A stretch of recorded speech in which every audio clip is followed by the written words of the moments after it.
বন্ধুরা, আজকে আমি তোমাদের সাথে শেয়ার করব আমার চাকরি জীবনের অভিজ্ঞতা এবং আমি কিভাবে চাকরি পেয়েছি, কতটা কি পড়েছি, সব কিছুই আজকে শেয়ার করব। আমি বর্তমানে কলকাতা পুলিশে কর্মরত, 2.5 বছর হতে চললো। তো দেখতে দেখতে 2.5 বছর পার হয়ে গেল চাকরি জীবনে। তো পড়াশোনা করেছি। যখন তুমি বেকার থাকবে তখন যে তোমার একটা চাহিদা থাকবে, মানে সেটা অনেক, যাদের মধ্যে খিদেটা আছে তারা অবশ্যই সাকসেস হবে। তো চাকরি পেতে গেলে তোমাকে কন্টিনিউ পড়াশোনা করতে হবে, প্রতিদিন নিয়মিত পড়তে হবে। পড়াশোনার পাশাপাশি যে ফিজিক্যাল ব্যাপারটা রয়েছে, তোমাকে মাঠ কন্টিনিউ করতে হবে, প্রতিদিন সকালে মাঠে যেতে হবে, সকাল হোক বিকেল হোক তোমাকে রোজ মাঠে যেতে হবে, গিয়ে মাঠকে সময় দিতে হবে।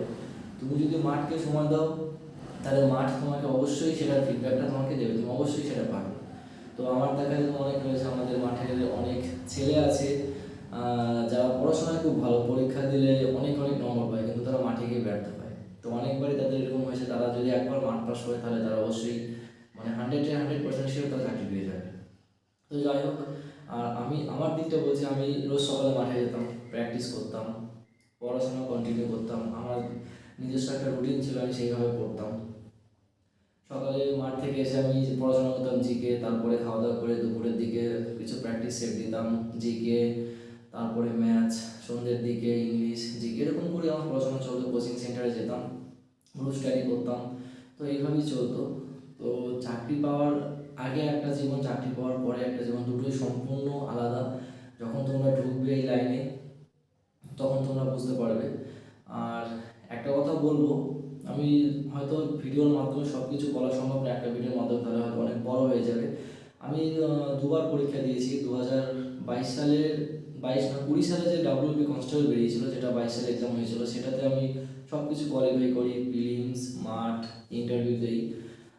সর্বশেষে আমি ফাইনাল মিনিটে বাদ যাই কিছু নম্বরের জন্য। দেন কেপি, 6 মাসের মধ্যেই আমি আবার যে গেট পরীক্ষা ফাইনাল মিনিটে সেখানে সিলেক্টেড হই এবং বর্তমানে আমি চাকরি করছি, বর্তমানে আমি জব করছি।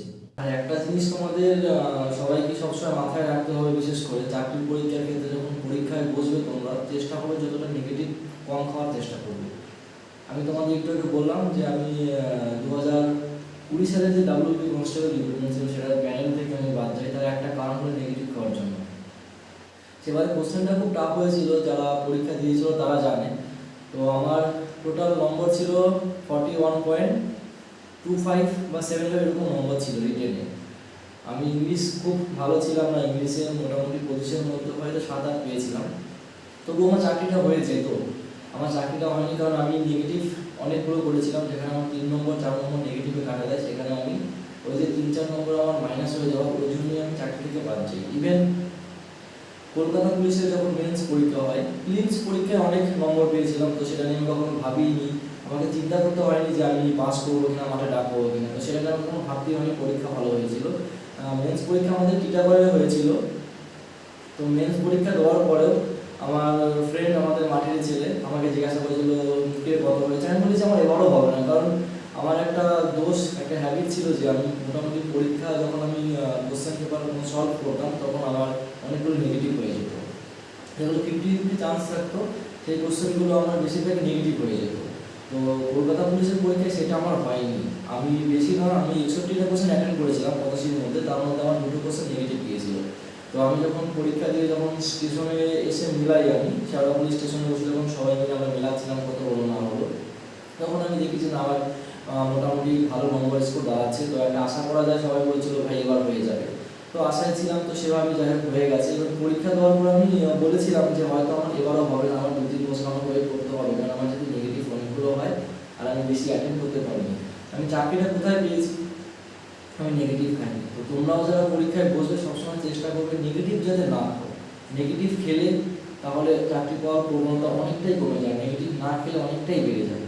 তো এই হলো ব্যাপার। তো পরীক্ষা যখন বসবে, যখন কোনো পেপার সলভ করবে, তখন সবসময় মাথায় এই জিনিসটা রেখে সবাই এগিয়ে যাবে, তাহলে দেখবে সাকসেস ঠিকই পাবে। তো যখন ব্যর্থ হয়েছিলাম তখন খুবই খারাপ লেগেছিল, কষ্ট লেগেছিল, কান্না করেছি, কিন্তু সেটা ভেবে চলে বসে থাকলে হবে না। তো আমাদের লক্ষ্য একটা, যেটা আমাদের কপালে রয়েছে সেটা আমরা পাবো। তো তুমি বা তোমরা যাই হোক পড়াশোনা করে যাও, পড়াশোনার পিছনে টাইম দাও, মাঠকে সময় দাও, সবাই সাকসেস হবে, সাকসেস পাবে। ডাব্লিউবি কনস্টেবল যে রেজাল্টটা বেরোয়নি, ওটা ঝুলে আছে, ওটা যখন তখন বেরিয়ে যাবে। তোমরা ট্রেনিংয়ে যাবে, তো ট্রেনিংয়ের বিষয়ে আমিও ট্রেনিং করেছি পিটিএস সালোয়া খড়গপুরে যেটা রয়েছে। আর একটা কথাই বলো সব শেষে, সবাই মনোযোগ দিয়ে পড়াশোনা করো। এখন এর সামনে অনেক ভ্যাকেন্সি আসবে, কলকাতা পুলিশ রয়েছে, প্রিলিমস রয়েছে, মাঠ আছে, মেন্স আছে। তো যাদের কলকাতা পুলিশের দিকে টার্গেট রয়েছে তারা ভালোভাবে প্রিপারেশন নাও। দেখো, একবার চাকরি পেয়ে গেলে তোমার ফ্যামিলি দাঁড়িয়ে যাবে, তোমার লাইফ সেট হয়ে যাবে।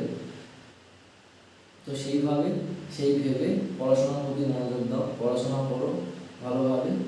যাই হোক বন্ধুরা, ভালো থাকো, আবার পরবর্তী ভিডিওতে দেখা হবে।